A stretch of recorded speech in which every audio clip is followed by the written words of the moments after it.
Hello, today we are talking about How Minds Change by David McRaney. Let's go.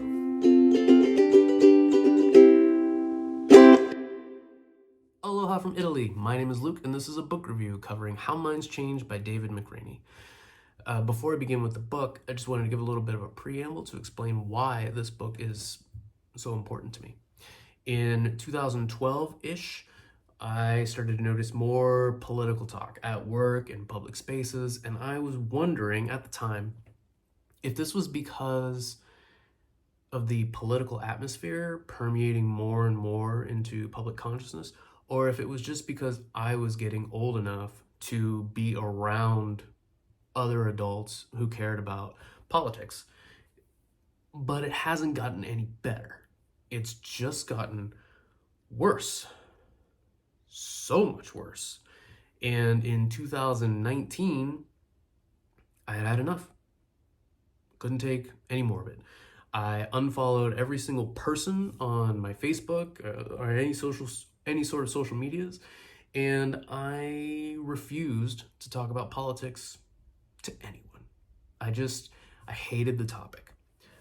But then I found a book by David McRaney called You Are Now Less Dumb. It's a fantastic book. It's all about psychological phenomena in your head, like the science behind why you do this thing that doesn't really make any sense as opposed to this thing that does. And it was very interesting. And I developed a habit of forcing people to read a chapter. My favorite was whether or not willpower is finite or infinite. And then I would talk with them about it. And I didn't care if they agreed or disagreed. What mattered to me is that we were not talking about cheap gossip, nor were we talking about politics. We were having disagreements sometimes, but they were civilized because we weren't talking about each other. We weren't talking about strong beliefs or human rights or any sort of political things. We were talking about this more abstract idea. Is willpower finite? Why do you believe so or not? This is great. And it was a serious breath of fresh air to me, and I loved it. So I read David McRaney's first book, which is called You Are Not So Smart, and I liked that one as well. It's solid stuff. I also appreciate that David McRaney is a very good, very smart author to come out of Mississippi, because I came from Mississippi, and it does not have that great of a reputation. So, David McRaney says that he's got a new book coming out called How Minds Change, and then it comes out and I buy it. The only regret that I have is that I wasn't able to find a signed copy because I really, really liked it. I mean, on one hand, I guess it's good that I didn't find a signed copy because my copy is now highlighted with notes in the margins and everything. It's a used book at this point. But it talks about the psychology behind how we get stuck in our ways, but more importantly, the psychology behind changing those minds. I mean, we've seen documentation in the recent past about how even when somebody is confronted with evidence that they are wrong, that they will somehow, for some reason, double down in their beliefs, even if we show them that it's wrong, you know? And it's all very hopeless. It's all, I do not blame anyone for coming away from the last 10 to 15 years with a feeling of pessimism or cynicism or nihilism. It sucks when people are not willing to even entertain the idea that they are wrong or misinformed, or maybe they don't even have all of the picture. Maybe they need more evidence. Like, these are things that people aren't considering. Instead, they think that they are right and you are wrong, and you're never going to shake them.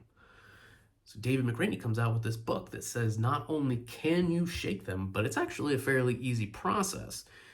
He talks about deep canvassing in the beginning, which is solidly political. And then by the end of it, he moves on to street epistemology, which is a very interesting topic that is very similar to deep canvassing. It's all about finding common ground, usually by finding common definitions. An example in the book is that we think that we are having a conversation about the same thing, but maybe we don't agree on definitions. Definitions of fairly simple things. For instance, when I say government, I could mean an elected body of representatives trying to do their best for their community, but someone else could see it as a shadowy cabal of millionaires pulling the strings of society. If we do not agree on what is meant by the word government, how are we supposed to have an actual conversation about it? This is like the key thing for street epistemology. It's very, very interesting. And the book goes into the psychology, which I'm always a big fan of. I love psychology. And it goes into the science, like the brain science. I love that too. And it talks about the sociological ramifications, like why we fit in where we fit in, and how we are trying to sign to other people that we belong there, and that they should not doubt our faithfulness to whatever movement it is. It's all very interesting.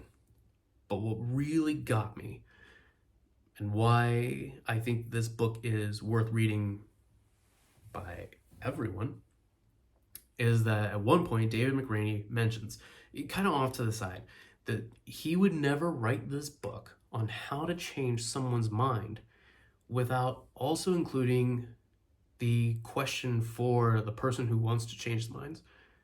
Why do you want to change someone's mind? What is the why here? And this is where everything switched in my head. Like, I would get into fights with people about topics, and I think that the reasons, because I want to change their mind, but the reason I want to change their mind is because of this slightly deeper thing, a bigger reason. In one of the early chapters of the book, David McRaney was talking about how he was having a fight with his father, and at some point he came out with it and said that the only reason that he disagrees with him and is fighting for this isn't to make his dad look dumb or be wrong or to have him be right. It's because he's worried about his dad. That's a really good why. And I think that it's tough to maintain that cynicism and this need to be right when someone is so willing to expose their vulnerability to you, you know? Like, we are not posturing at this point. You explain why you want to change someone's mind, and you tell yourself what matters to you. And you begin to look at what matters to other people. And sometimes what I found is that pursuing the topic of changing someone's mind just isn't worth it anymore. You do kind of give someone the benefit of the doubt when it comes to their strong-held beliefs. And that was just a weird side effect of reading the book. I love the idea of convincing someone to be a better person. But this other thing, that mattered more. That's what I really liked taking from this book. I really liked the idea of properly examining yourself to figure out why you want to change someone else's mind before you try. I think that that's important stuff. And I think that anybody who goes into the task of changing someone's mind should ask themselves that question and really get to the heart of it, because I think that it's going to change motivations. I think that it's going to make you more vulnerable, but it's also going to make you more authentic. Should you want to keep pursuing the topic of changing someone's mind, you will be more believable because you know why you're there in the first place. And I love it. I mean, this is a different book than David McRaney's previous books. No getting around it. You Are Now Less Dumb and You Are Not So Smart are both very good books, but they have bite-sized information, short chapters, kind of a science at arm's length kind of a vibe, you know? Like, isn't this interesting kind of stuff? This book, How Minds Change, it's different. For one thing, it's more focused and more exploratory than the other two, but I don't know, it's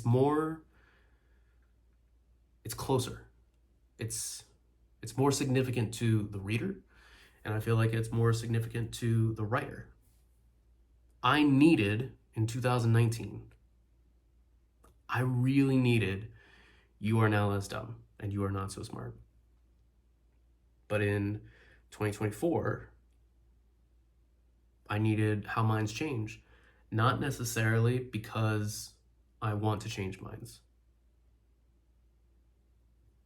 I feel like the reason that I needed it is because the last 10, 15 years of politics has left me bruised and very pessimistic. How Minds Change is a great book that shows that minds can change. And if minds can change, there's always hope, right? So that's why I like it. You should definitely read it. It's a great book. You should also read David McRaney's other books. They are also fun. At this point, you should ask yourself, what exactly do you want right now?